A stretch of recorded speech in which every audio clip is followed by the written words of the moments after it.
We are live. Okay. Um, this episode, I was planning on, besides holding this little baby, which you are, uh, Amadeus, I was about to read this book that I found called The Story of Hiawatha. Uh, of course, it's of American history. This book has Winslow Stokes and Henry Wadsworth Longfellow who did it. If you know your American history, Longfellow is the one who wrote stories. Sleepy Hollow, I think. Yeah, and Winston Stokes. I'm not really sure about him. Okay, but it says the story of Hiawatha, adopted from Longfellow by Winston Stokes, the original poem. So this guy is actually uh, transformed it in from the poem, which I do have a copy of it. I found a book that had the copy of the Longfellow poem Hiawatha and everything. So this guy just adapted it so it wouldn't look so much more like a poem, but more like a story. Okay, this says preference. In this land of change, it is important that people may learn a little of the childlike people who preceded us, who hunted, fished, and worshipped long ago where we now make our homes and lead our lives. No other legend had, forgive me for my reading them, it's horrible, and plus this is on the computer, so it's really hard to read when my eyes, I'm at that age that my eyes has to adjust. Okay, let me get back. um no other legend have so strange a charms or such appeal local interest as the legend of the wildwood, and now nowhere are those so well expressed in, as in Longfellow's poem Hiawatha. To furnish a simple medium through which both younger and older people may be brought closer by Longfellow to the mysteries of the forest. This purpose rendering of Hiawatha has been written. It follows closely the narrative poem, and in some places Longfellow's own words have been introduced into this page. For the purpose of this volume is to awaken interest and pleasure in the poem itself. And this book was made in 1910. That's what it says. And it's going to be a little hard to read this because I'm not a really good reader without having something to, and I need to probably have to get one of them where you put a line, the line thing, and I don't have one. So I've seen it when I was doing some data entry, and I had one for. They also had a ruler. I'm trying to remember what all we had to do for that data entry, but yeah, it was a ruler. So this ruler might help in pulling this up closer without hitting another baby. The baby I accidentally ran over with the car, and you may hear the door occasionally open. There's 13, 14 kittens still left out of the bunches of 18 I had. So, okay, so the story of Hiawatha, and I'll read the contents. Story of Hiawatha, the Peace Pipe is one. The Four Winds, the Hiawatha's Childhood, Hiawatha and the Mudjiskiwis. It's a funny word. Mudjikiwis.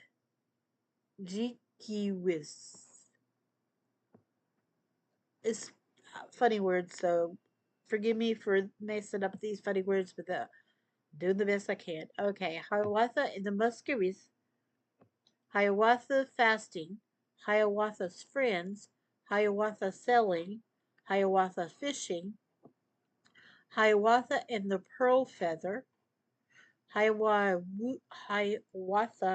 wooing, hey baby, Hiawatha wedding feast, the son of the evening star, blessing the cornfield, writing picture, Hiawatha's lamentation,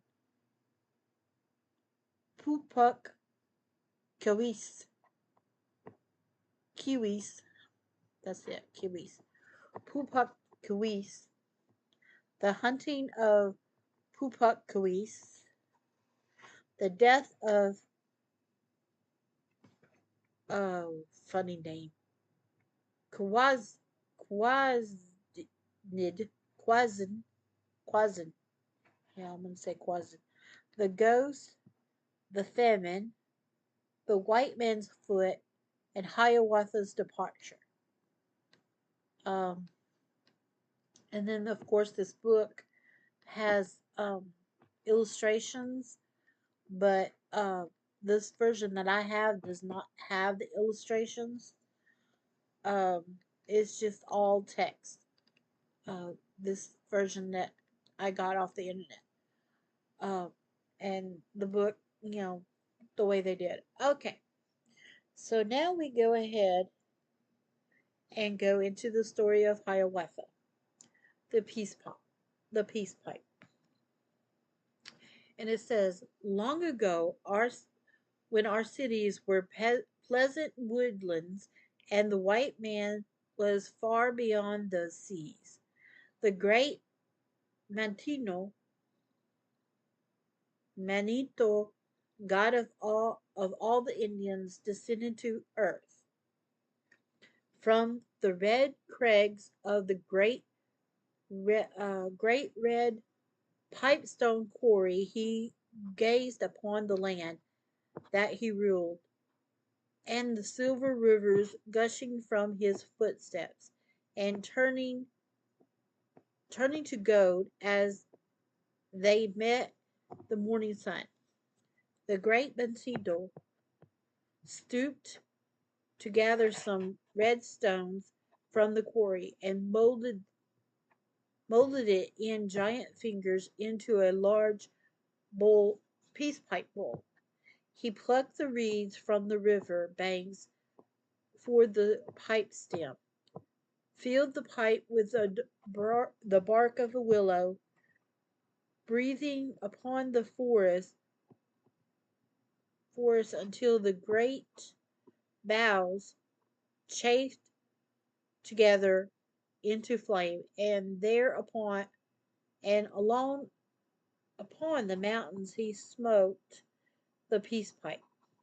The smoke rose high and slow in the air. Far above the tops of the tallest pine trees, it rose in a thin blue line, so that the nations might see and hasten to be summoned by the great Manato. And the smoke, as it rose, grew thicker and purer and whiter, rolling and unfolding in the air until it glistened like the great white flaky clouds that touch the tops of heaven. The Indians saw it from the valley of Wyoming, and from the Tuscaloosa, and as far off Rocky Mountains, and their prophets said, come and obey the summons of the great Manuto, who calls the tribes of the men to council. Oh, that's interesting. And this is my first time reading it, so I'm just taking my times, and my reading is very bad. Okay, back to it. Over the prairies, down the rivers, through the forests, from south, north to south, east to west, the red men hastened to approach the smoke cloud. There, there were the Delawares and the Kachi, the Kach, and the Choctaw, and the Comanche, and the Pawnee, and the Blackfoot, and the Shoshone, all the tribes of the Indians world, and all and one and all they gathered at the Peace Pipe quarry, where the great Minuto stood waiting for them. And the great Minuto saw that they're glaring at one another angrily, and he stretched forth his right hand over them and said, My children, I have given you a happy land, where you may fish and hunt. I have filled the rivers with trout and sturgeon. There are wildfowl in the lakes and marshes. There are bear in the forest. There is bison on the prairie. Now listen to my warning, for I worry of your endless quarrels, and I will send a prophet to you, who shall guide you and teach you to share your offerings. Obey him, and all will be well with you. Disobey him, and you will be scattered like autumn leaves. Wa- Wash the war paint and the bloodstains from your bodies. Mold the red stone, mold the red stone of the quarry into peace pipe, and smoke with me the pipe of peace and brotherhood that shall last forever. You got to remember, this book is from 1910, so if I say some weird stuff, it's in this book. Okay, and here's the last part of this. It says, the tones of his deep voice dried away, died away, and the Indians broke their weapons and bathed in the sparkling river. They took the red stone of the quarry and made peace pipes and gathered in a circle, and while they smoked, the great Manuto grew taller and mightier and lighter until he drifted away it on the smoke high above the clouds into the heavens. Okay, next chapter. The Four Winds. In a far off kingdom, a wasp, Wabasco, Wabasco, the country of the north wind, where the fierce blasts howl among the gorges and the mountains, are like flint every year around Mushki Mokova, Mokwa, a huge bear, and his cave. Years passed since the great Mamuto had spoken to the tribesmen, and in his words of warning were forgotten by the Indians, and the smoke of the peace pipes were blown away by the four winds, and the red men smeared their bodies with war paint, as they had done days of old. But brave as they were, none of them dared hunt the monster bear, who was the terror of the nations of the earth. He would rise from his winter sleep and bring the fear of death to a village, and he would come like a great statue in the night to kill and destroy. Year by year, the great bear became bolder, and year by year, the number of his victims increased until the mighty Mudjusqui, Mudjisqui, bravest of all the early Indians, grew into manhood. Although Mudjesqui was so strong that all his enemies were afraid of him, he did not love the warpath, for he alone remembered the warnings of the great Mamuto. And as he wished to be a hero, yet to him, yet to do no harm to his fellow man, he decided to hunt and kill the great bear of the mountains, and to take the magic belt of shiny shells called wampum that the great bear wore around his neck. Majesqui, Majesqui, that sounds better. It makes my mouth feels better. Just Majesqui told this to the Indians, and one and all they shouted, "Honor be to Magwesque." For a weapon, he took a war club made of rock and the trunk of a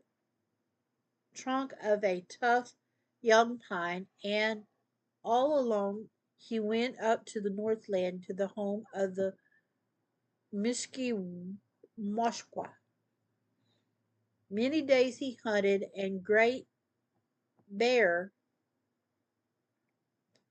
Many days he hunted for the great bear, and knew the great bear knew of his coming, and the monster's savage heart felt fear for the first time. But at last, after a long search, Magusqui heard a sound far off thunder, and rose and fell and rose again until the echoes all around were rumbling, and he knew the sound to a heavy breathing of a giant bear who was asleep.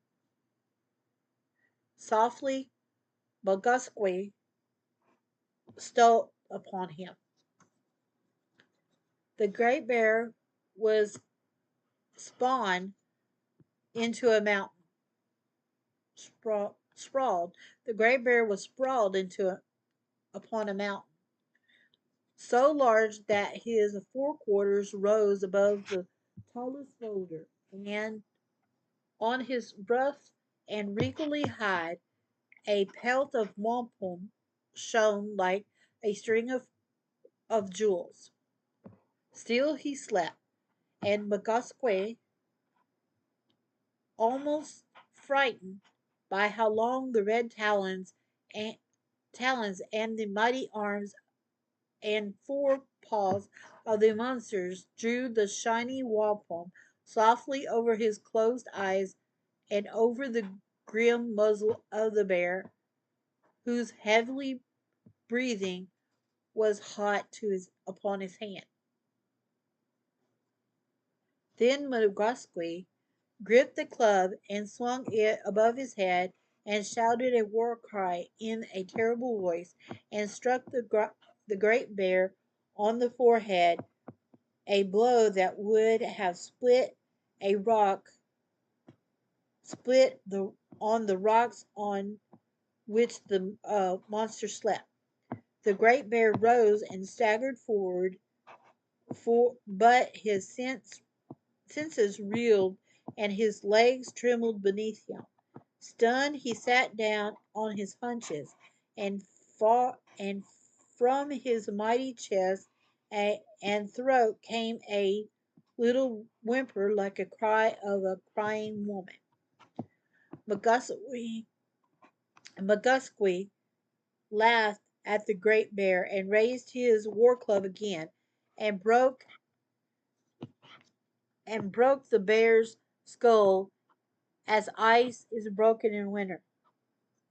He put on the belt of wampum and returned to his people, who were proud of him and cried with a loud voice that the west wind should have give him rule. Henceforth he was known as Kebeun, the father of the winds and ruler of the air.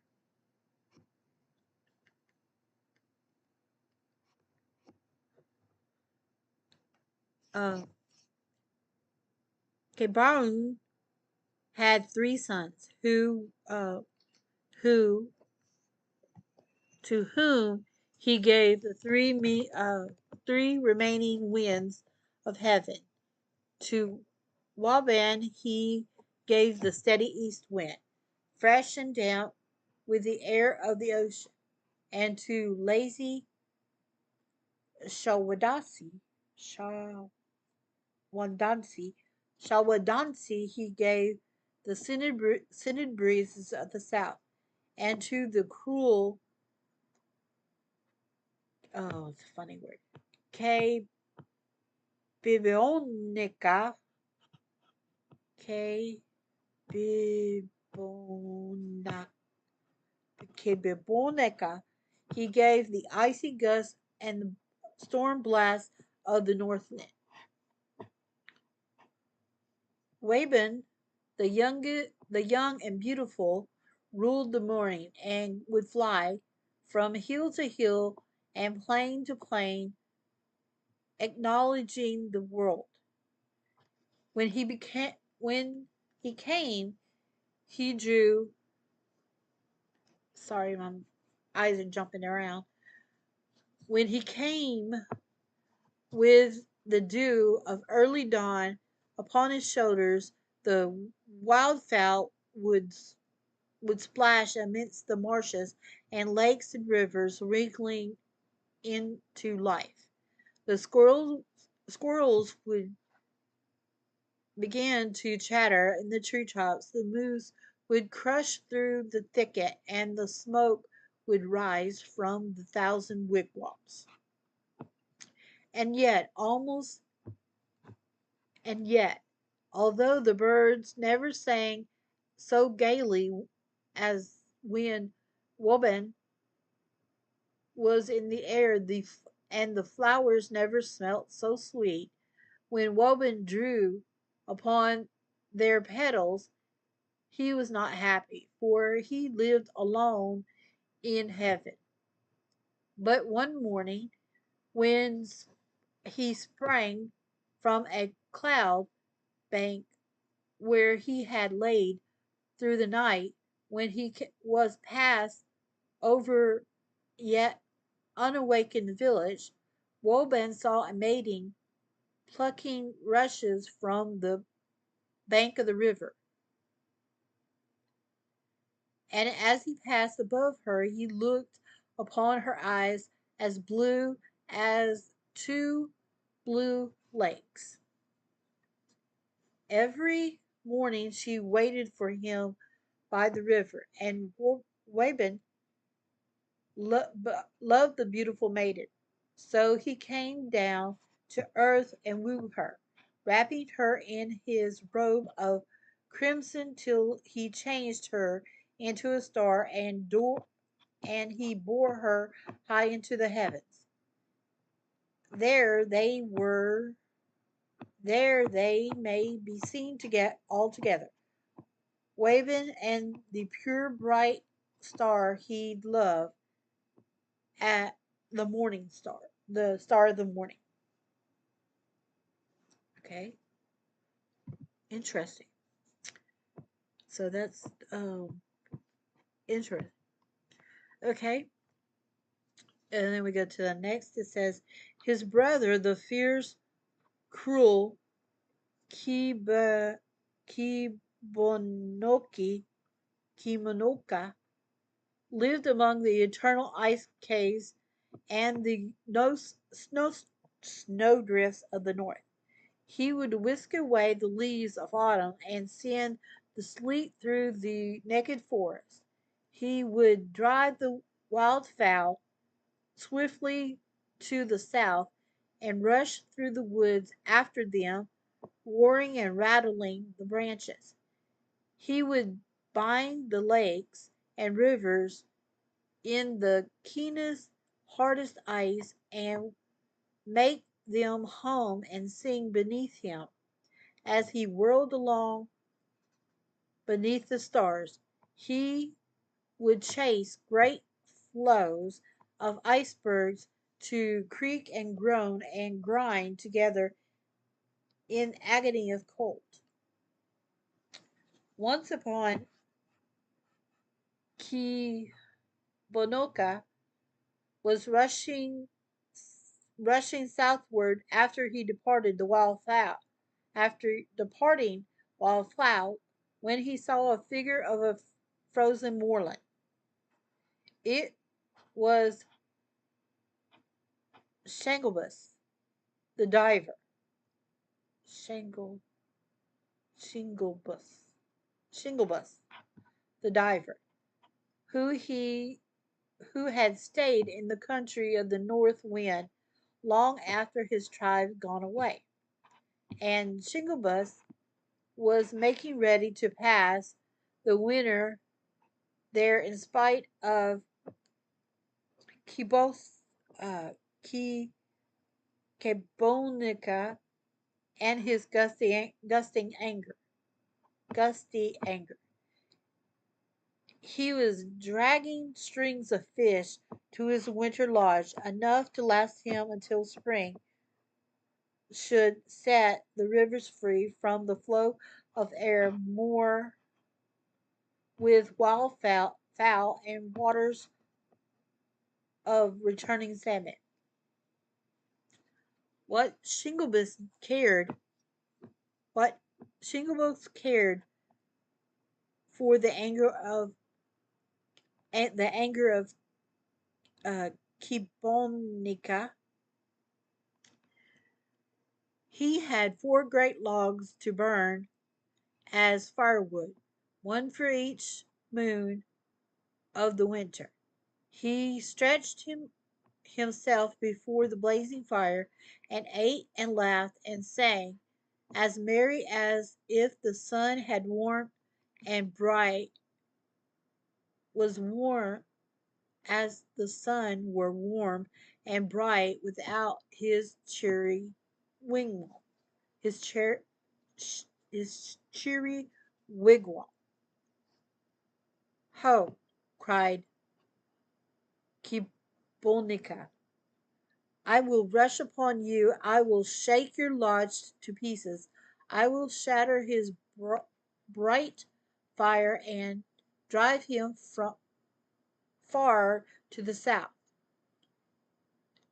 And the night Kibonica piled snowdrifts high above the lodge of Shinobis and shook the lodge whole and wailed around the smoke flew until the flames flared and the ashes were scattered on the floor. But Shinglebus cared not at all. He merely turned the log until it burned more brightly and laughed and sang as he had done before, only a little louder. Oh, Kibonica, you are but a fellow mortal.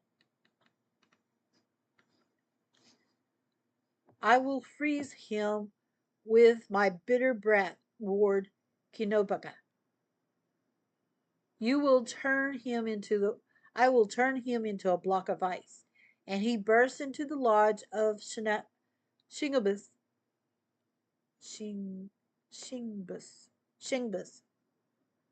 But although Shingbus knew by the sudden coldness of his back that Kanopa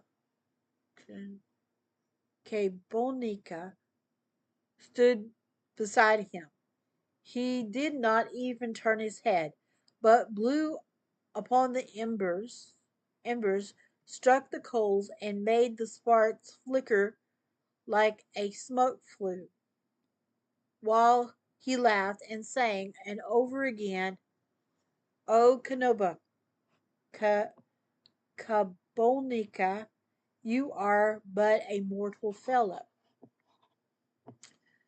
Drop of sweat trickled down Kinopaka's forehead, and his limbs grew hot and moist and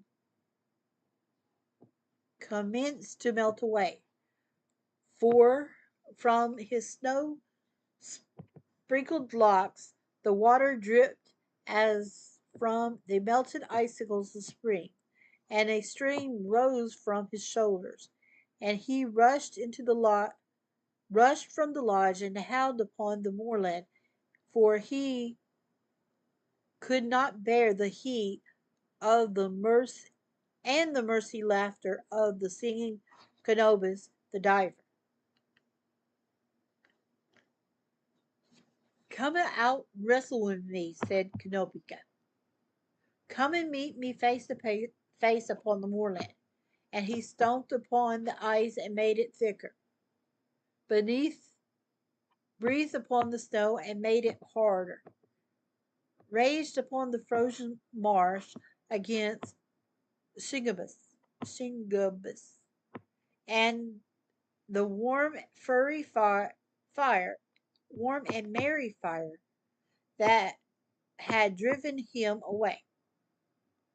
Then Shingubus, the diver, left his lodge and all the warmth and the light that was in it, and he wrestled all night in the marshes with Canoboneka, until the northern wind frozen gas became more feeble and his strength was gone. When Canobaka rose from the fight and fled from Shingubus far away into the very heart of his frozen kingdom of the north. Ooh, hard words. Okay. Shawadansi, the lazy one, ruler of the south wind, had his kingdom in the land of warmth and pleasant of the sunlit tropics. The smoke of his pipe would fill the air with a dreamy haze that caused the grapes and the melons to swell with delicious ripeness.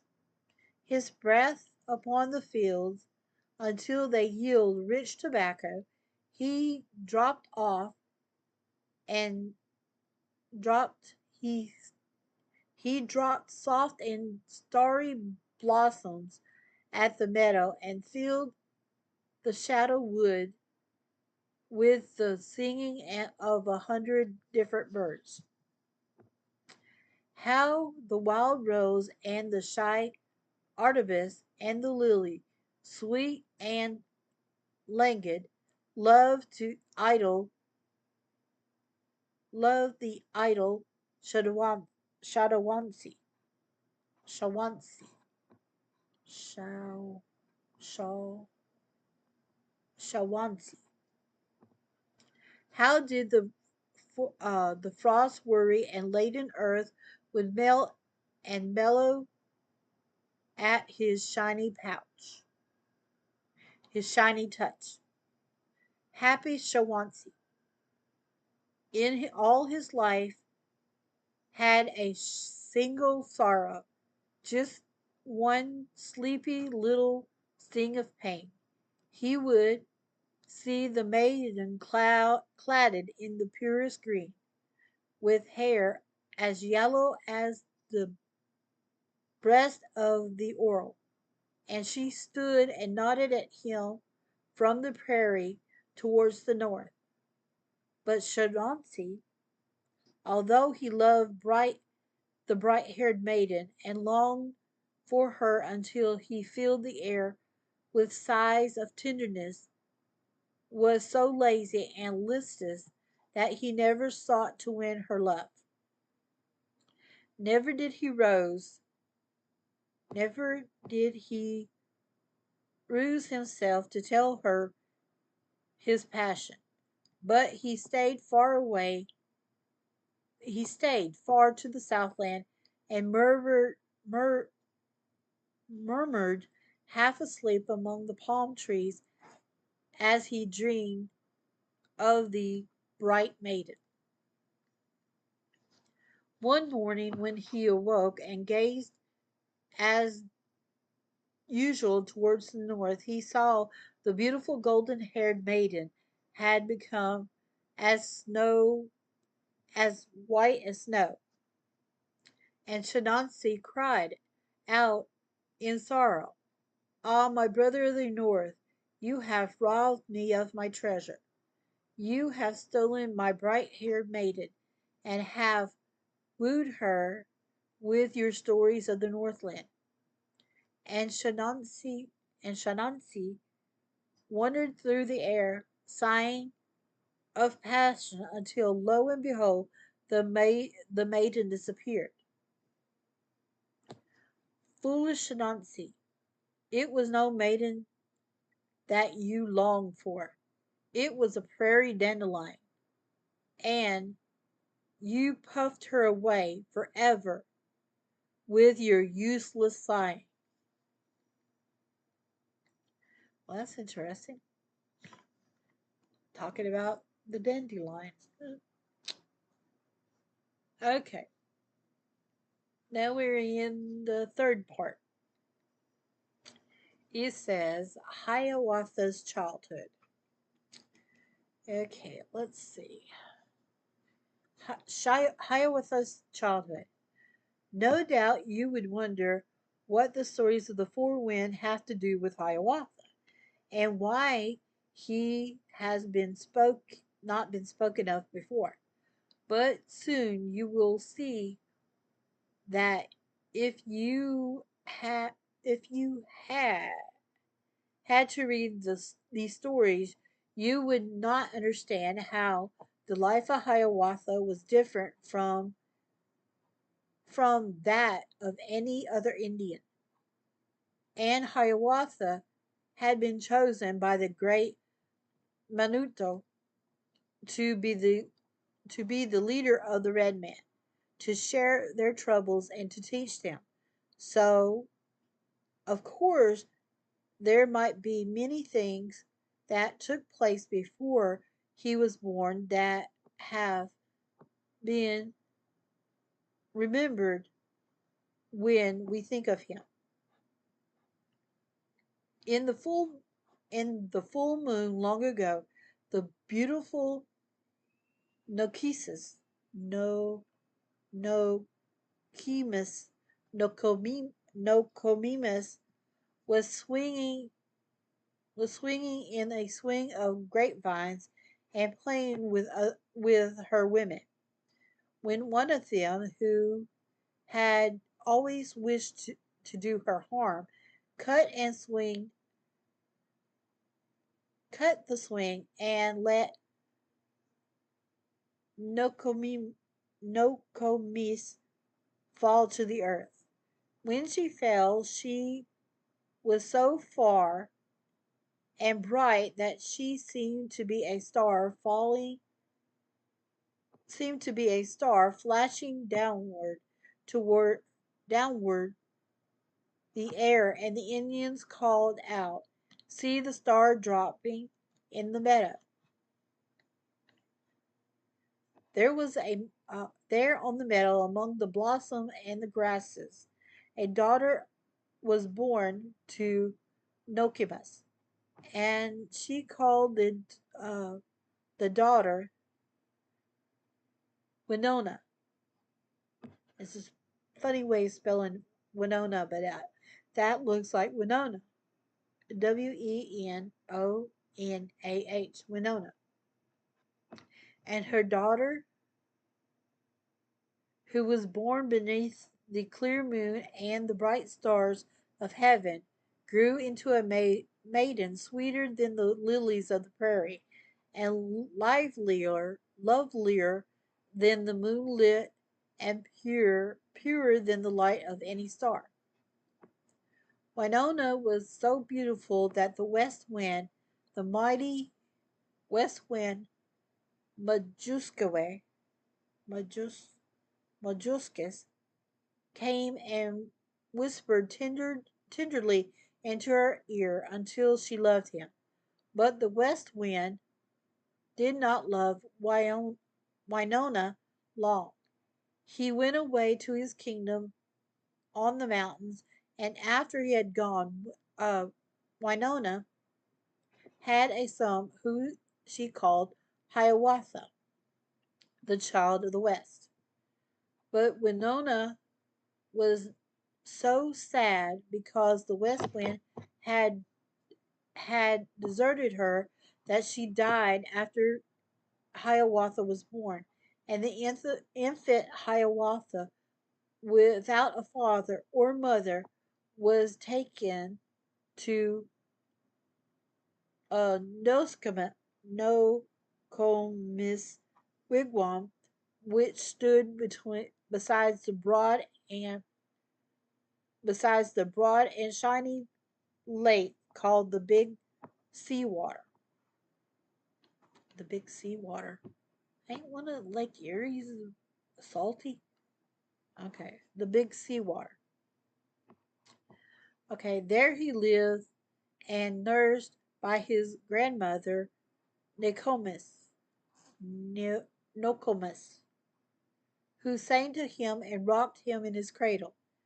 When he cried, Nokomis would say to him, "Hush, or the naked bear will get thee." And when he woke in the night, she taught him all the stars and showed him the spirit that we call the Northern Lights, dancing the death dance far in the north.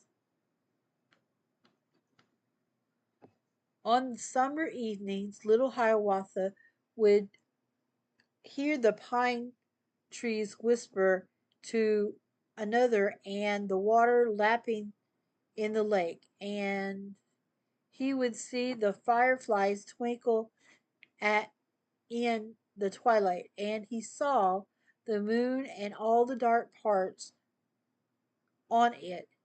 He asked Nokomis what they were, and she told him that they were angry warriors who once seized his grandmother and threw her up into the sky at night, right up to the moon, said Nokomis. That is where her body. Wait, that's not her mother? His grandmother and. Okay. Very. Okay. Sorry, that's confusing. Um, she told him that the very angry warriors had once seized his grandmother and threw her up into the sky at midnight, right up to the moon, said Nokomis, and that her body was what you see there. When Hiawatha saw a rainbow with the sun shining out, he said, "What is that, Nokomis?" Nokomis. And Nokomis answered, saying, "That is the heaven. That is that is the heaven of the flowers, where all the flowers that fade on the earth bloom again, bloom once again." And when Hiawatha heard the owls hooting through the night, he asked Nokomis, "What are these?" And Nokomis would answer, "These are owls and owlets talking to each other in their native language." Sorry about that. Then Hiawatha learned the language of all the birds of the air, all about their nests and how they learned to fly, and where they went in winter. And he learned so much that he could talk to them just as if he was a bird himself. He learnt the language of all beasts of the forest, and they told him all their secrets. The beavers showed him how they build their houses. The squirrel took him to the places where they hide acorns, and the rabbits told him why they are so timid. And Hiawatha talked to all of the animals that he met and called him Hiawatha's brothers.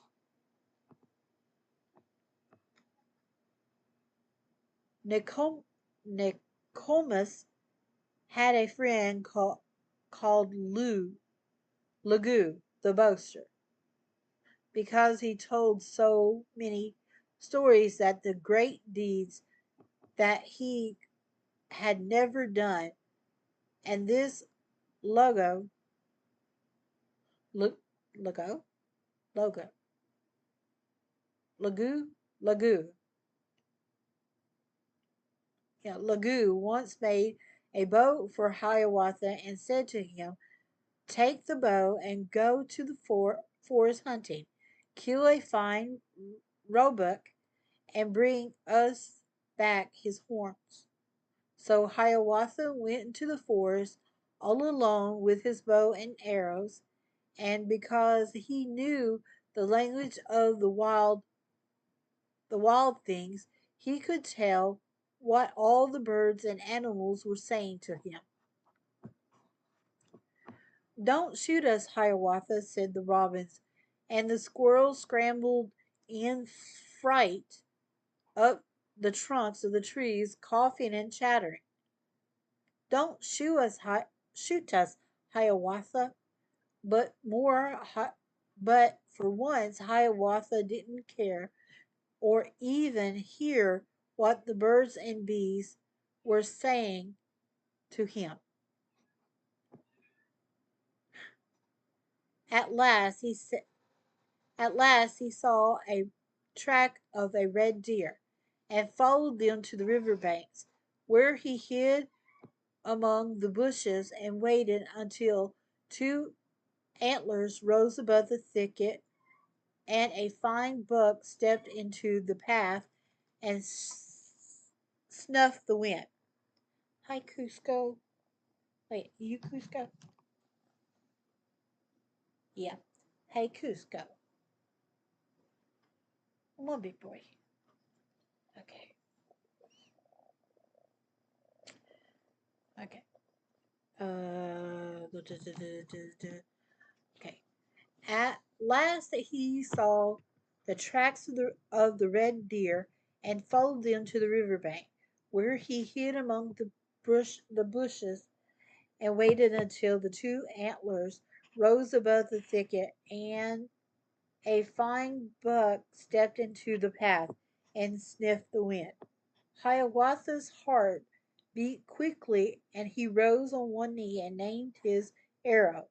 Thwang went the bowstrings, and the buck leaped into the air and fell down dead, with the arrow in his heart. Hiawatha dragged the buck that he killed back to the wigwam of Nokomis, and Nokomis and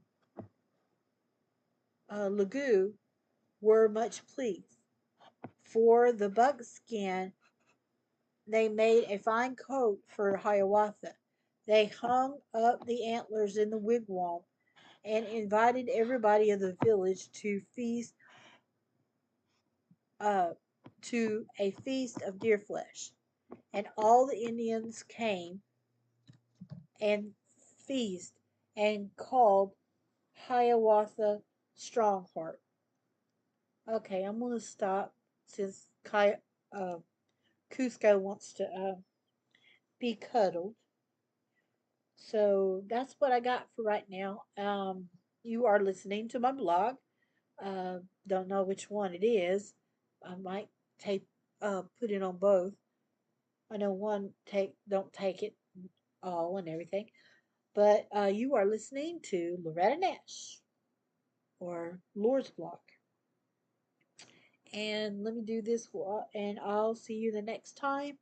And what we're gonna be reading on Hiawatha and Madu Majusques. And that's what we got. And hope you enjoy the story of Hiawatha. See you in the next one.